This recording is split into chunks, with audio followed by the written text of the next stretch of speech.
So you were in need of a kidney transplant, correct? What year did you find out that you were in need of a transplant?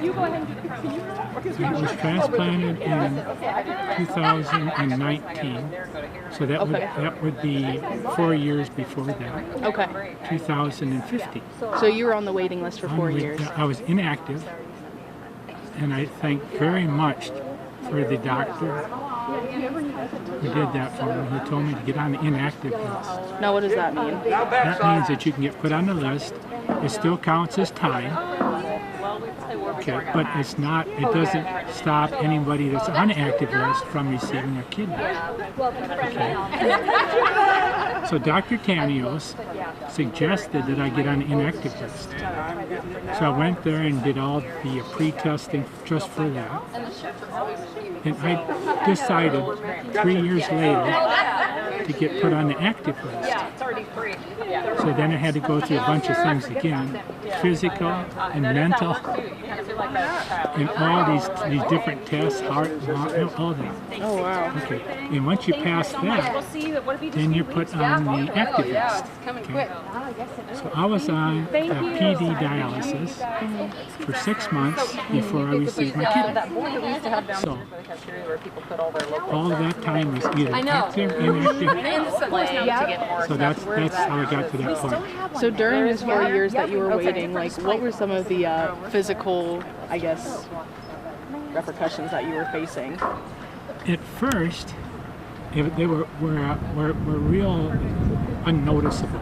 Okay, you know, I would get fatigued sooner. Okay, and then I was also having labs taken, so I was told which foods not to eat, so I could last. And I was always praying that I would get better without a kidney transplant, and I never had.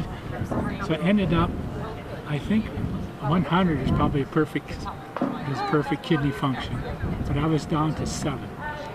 So yeah, you're right. So I was pretty much there, and it was a while. You're right. Mm-hmm. Yeah. So how are you doing now? Now that that was 4 years ago now that you have received your donation, how are you feeling? How's life for you now?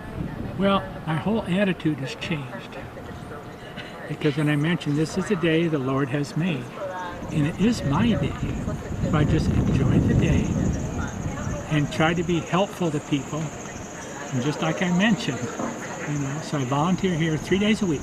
You volunteer here? Yeah. Oh, wow. So I'm a communion minister. So I give Jesus to the Catholics, and then I pray for anybody else on Thursday before they go into a surgery. Wow. Because I firmly believe the Lord gave me this kidney.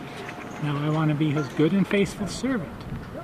For that. Because if I'm not as good and faithful servant, on the way to heaven, I can be the healthiest person in hell.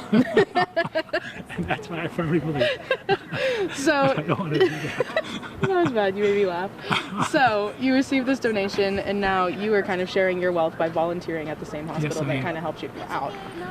What would you say to someone who may watch this story later and say, well, how could I help someone like Jim who may need a transplant from someone in the future? Okay. How can you do? First of all, you would need to become a kidney donor. A donor. Right. An organ donor. And then pray. And just pray. And then be well in tune to other people's needs. If somebody needs something, no matter what it is, don't just say somebody else will do it. Just do it. Help yourself. How can I help?